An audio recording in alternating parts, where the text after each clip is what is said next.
বিসমিল্লাহির রহমানির রহিম। আসসালামু আলাইকুম। রাশেদা ডেলি ব্লগ থেকে সবাইকে স্বাগত। নতুন একটি ব্লগ ভিডিও দেখার জন্য সবাইকে আমন্ত্রণ। তো এই যে দেখেন কি সুন্দর বৃষ্টি, আর এই বৃষ্টিটা কিন্তু অনেক দিন ধরে হইতেছে আমাদের এখানে, 3-4 দিন তো ভালোভাবেই হবে। তো এই যে এখন আমি সবজি আনতে যাবো, আর এই বৃষ্টির মধ্যে তো বাইরে যাওয়া যাইতেছে না। তো আজকে রান্না করব কি, তো দেখি যে ছাদ বাগানে সবজি খুঁজে পাই নাকি।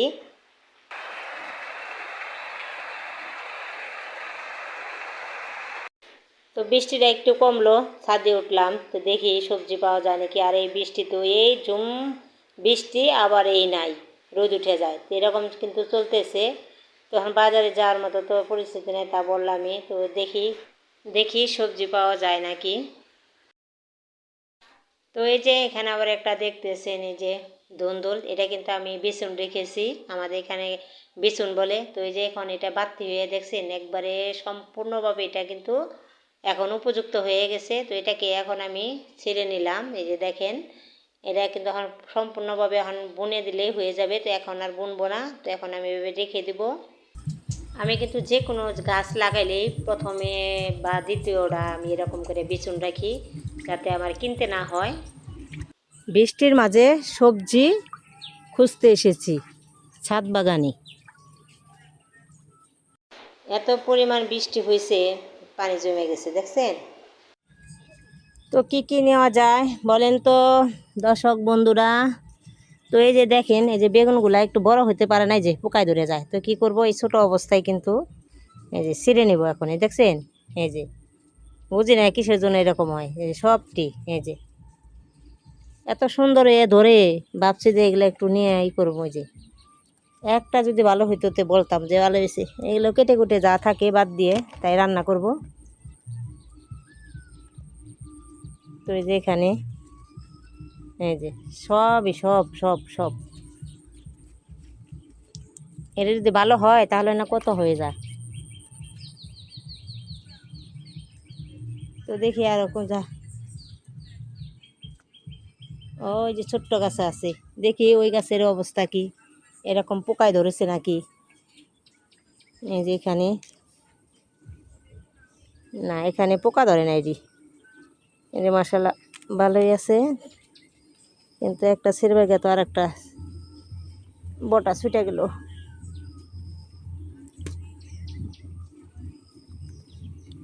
দেখ গে ছিঁড়া নিয়ে যাই, এই যে এটাও নিয়ে যাই। না এটা থাক, এটা পোকা ধরে নাই, থাক। এটা পোকা ধরে কিসের জন্য একটু কমেন্ট করেন তো, আপনারা কমেন্টে জানাইন তো। আমি কিন্তু বিষ সব কিছু দিতে আছি, তারপরে কিসের জন্য এরকম অবস্থা হইতে আছে বেগুনের, বুঝতে আছি না, বুঝছেন। এই যে এখানে একটা সাদা বেগুন, এই যে এটারও অবস্থা তাই।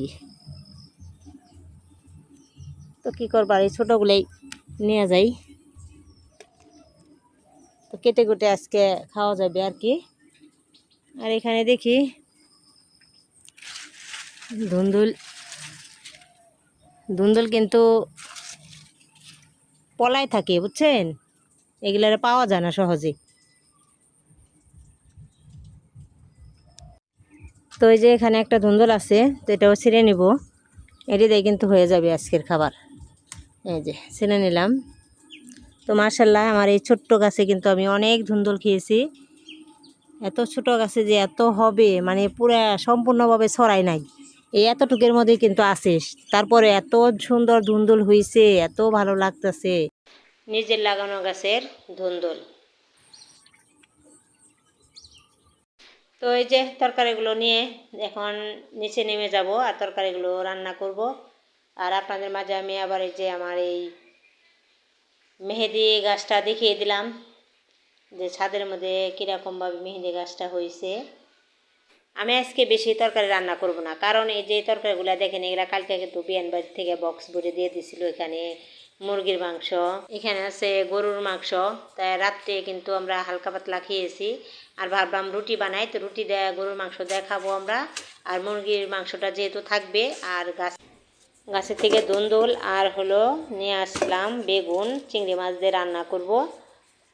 তো এখন আবার সকালে নাস্তাটা করে নেই, তারপরে কিন্তু আমি দুপুরের জন্য রান্নাটা কেটে কুটে বসিয়ে দেবো। তো এই যে রুটি নিয়ে যাই, এখন খাবো আমরা।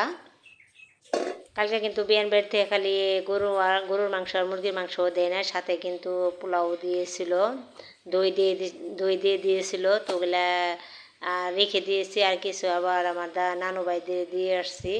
তো এই যে এখানে দেখেন ডিম আর রুটি, এখন এগুলা খেয়ে নেব। আর এই যে খেয়ে নিয়ে অফ ক্যামেরায় কিন্তু সব কিছু কেটে কুটে ধুয়ে সব এখানে রেডি করে রাখছি। তো এই যে দেখেন এখানে আছে চিংড়ি মাছ, কাঁচামরিচ, পেঁয়াজ, বেগুন, ধুন্দুল, আর সাথে আছে একটা আলু। তো এই যে আমি পাতলে কিন্তু তেল দিয়ে দিলাম, আর এখন এক এক করে যে চিংড়ি মাছ দিয়ে দিলাম, আর দিয়ে দেবো কাঁচামরিচ, পেঁয়াজ।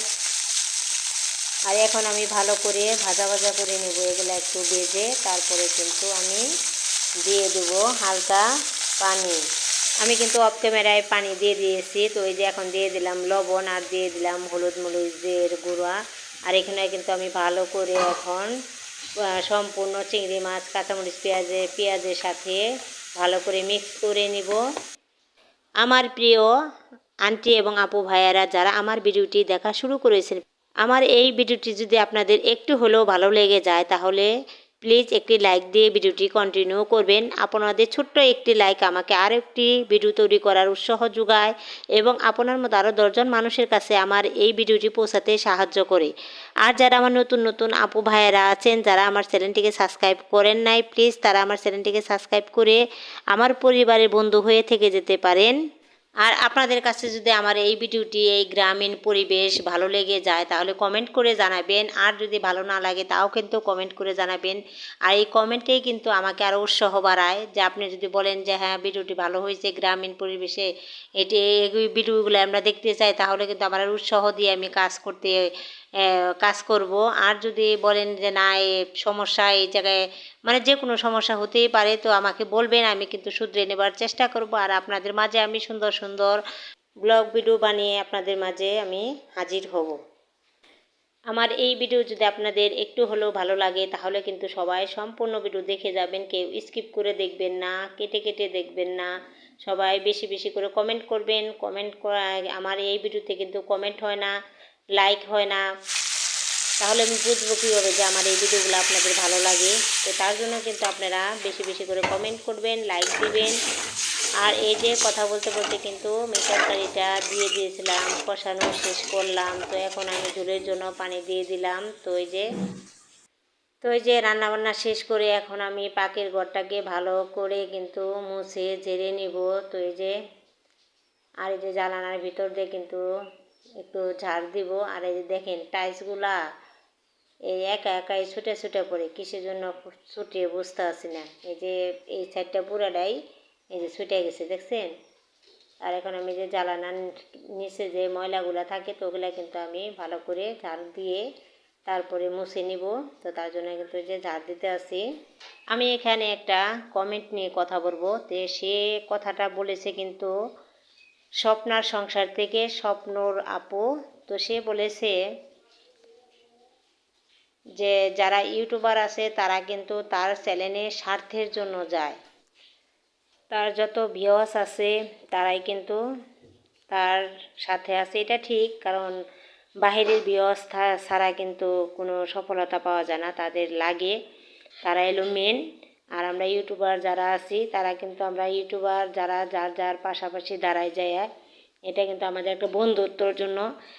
ওই স্বপ্নার সংসার থেকে ওই আপুটাও কিন্তু আমি আগে দেখতাম যে সব যারা ইউটিউবার আছে তাদের পিছন পিছনে ঘুরতো, কিন্তু এখন সে একটু সফলতার মুখ পেয়েছে, তাই অতীতের কথা ভুইলা আপনি আমাদের কষ্ট দিলেন আপু।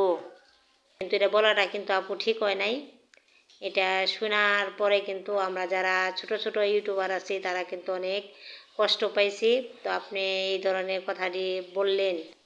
ভিডিও আর বড় করব না। তো সবাই আমার এই আজকের ভিডিও কেমন লাগলো সবাই কমেন্টে জানাইবেন।